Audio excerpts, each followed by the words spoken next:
Bible study.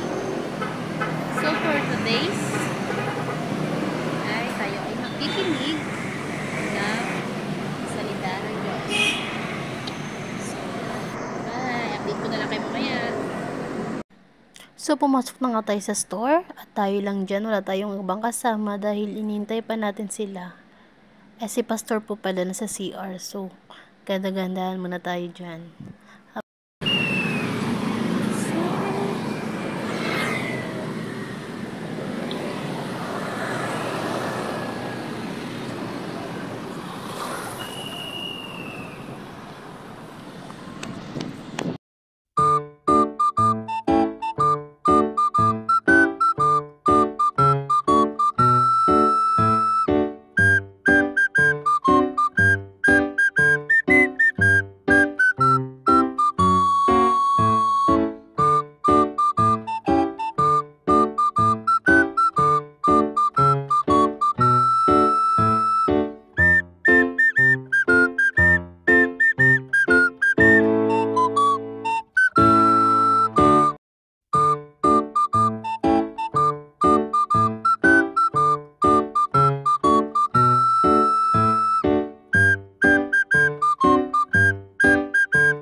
Salamat sa panonood.